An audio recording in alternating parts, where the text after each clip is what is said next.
Why does the black man serve the white man?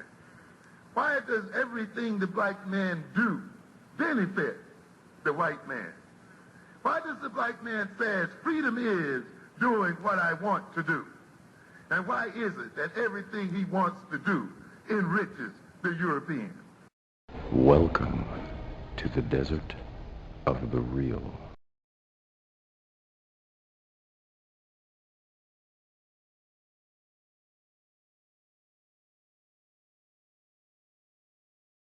I did want to talk about why we lose the things that we get. Like everybody come on with it. Everybody wants to talk about and that video that I put out with me on that show is a perfect example of what I'm talking about. If you notice, the main disagreement that me and the brother, the host, was having, which I said I have no problem with the host, much respect to him. I don't remember his name. I think it was ABC or something like that. Mm-hmm. But we had a good conversation. But our major disagreement was this. You get a video like Hidden Colors, and Hidden Colors comes out, and it goes back through history and shows you the systematic oppression of black people, of African people. Right. It shows you how you're systematically oppressed in the economic industry, the political industry, the health industry, the education industry. So it gives you basically all cylinders of how we're being attacked and how we're being oppressed as a people, right? And then at the end of the discussion, after they've laid this bomb on you of how to show you how deep you are and how many forces are against you, it basically leaves you to deal with it on your own. Right. The solution is never, we have to come together as a people and form a nation and form cartels and form a network with each other and build a structure that we can govern ourselves with. It's always self-help bullshit. Yes, sir. And my thing is, and people, I want people to really understand me with this. It's not that I'm against self-help tactics, because we need that. We're in this situation. We need to know certain things. That's fine. But when I'm looking at my intelligentsia, the people that's in charge, the people that's telling me about white supremacy, if you're not coming up with the nationalist or systematic solution to our problems, then what are you doing? If anything, at the end of this lecture, I'm going to feel even more depressed. Right. Because I'm going to say, well, damn, I can't even go to the doctor because they trying to harness my organs. I can't do this because they trying to. It's like you show me everything that they trying to get me, and then after it's all over, it's like, well, this is why we have to eat better. Huh? You see, we got to grow our own foods. We got to homeschool. How you going to get people that's ignorant to homeschool their children? They don't even know nothing. Exactly. You're going to get a single mom working at a full-time job trying to provide food, clothing, and shelter for her children, and now she's going to come home after her shift and teach them trigonometry? This is from the people that's claiming to be the I ain't going to do it. I just say this. The people claiming to be the intelligentsia, the people that's claiming to know what this whole thing is about, and yet they throw this whole globe into our people's lap and don't give them no options, don't give them no real solutions, no everyday solutions that they can deal with. Like one everyday solution to me is that we have to, this is imperative, pool our resources. Our problem is not that we don't have money. Our problem is that we don't have any vehicles in which to pool our resources where we know that we can trust in the vehicle that we're pooling our resources into. Indeed. We know that we ain't going to see no Negroes with some shiny jewelry and some fur coats and stuff on. You know what I'm saying? If we know that we feel confident that when we put money into a fund, that the money goes toward the things that we want it to go toward, then people will be more confident in it. When there's transparency, when there's accountability. But what you have is a bunch of individual hustles, and then people complaining because nobody's given to their hustle. Right, exactly. I started a Exactly. school. How come y'all ain't do this? I made a movie. How come y'all ain't support it? I did this. How come y'all? Because everybody's scattered all over the fucking place. Mm-hmm. You got to have something centralized at some point.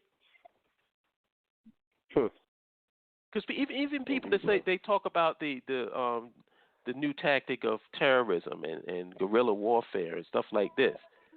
You do realize that them people did at some point have some central organization. Yes. That wasn't as if Yep. they made that as a reaction to the conditions that they were forced into. Right.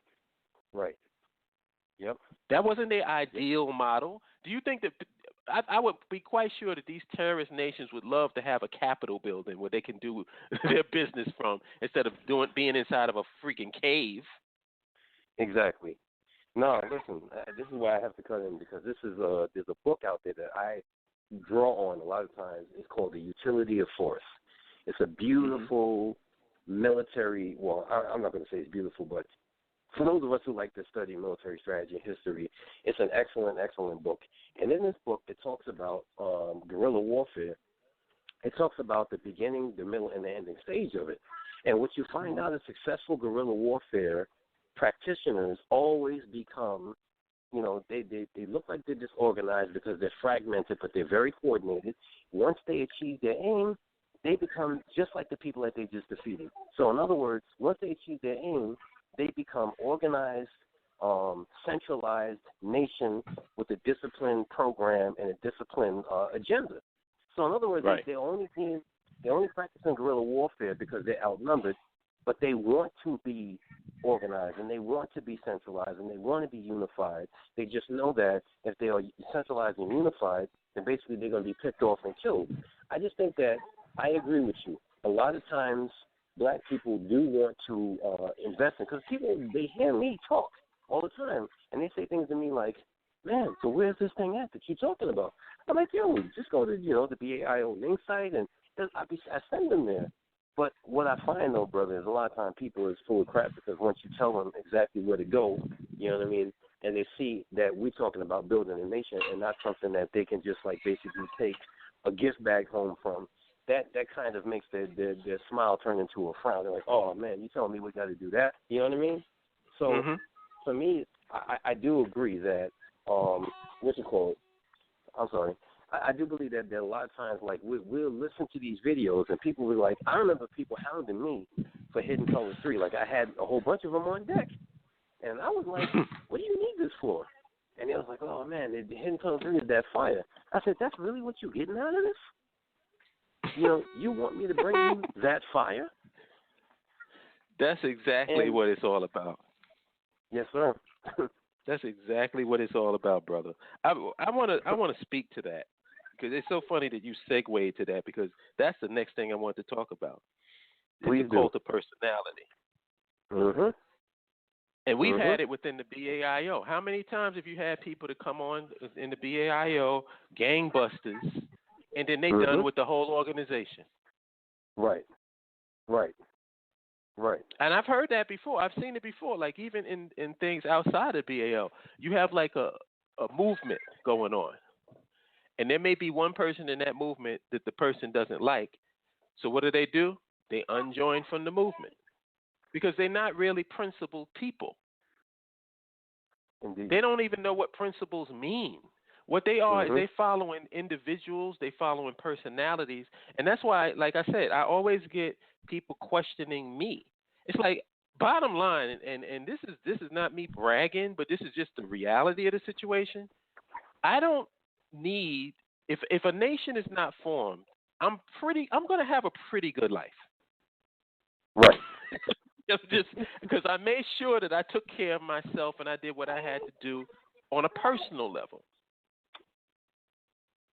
So whether or not I'm on the continent, or whether I'm in Brooklyn, whether I'm down south, or wherever I personally choose to live, what the hell does that have to do with land, infrastructure, nationhood for us as a people?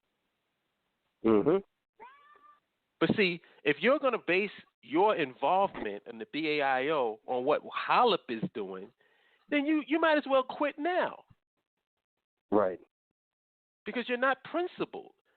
When I think of the BAIO, I think of principles. I think of land, infrastructure, nationhood, a nation state, independent, off the shores of America, on the continent of our ancestors, where we can control the socio-economic and political context of our reality. That's what I think about. Those are principles. Nowhere in that spiel that I just gave off did it have anything to do with what Minister DeWood is doing, what Kala is doing, what Dev is doing, whether or not you stay single or married. What the hell does that have to do with nationhood?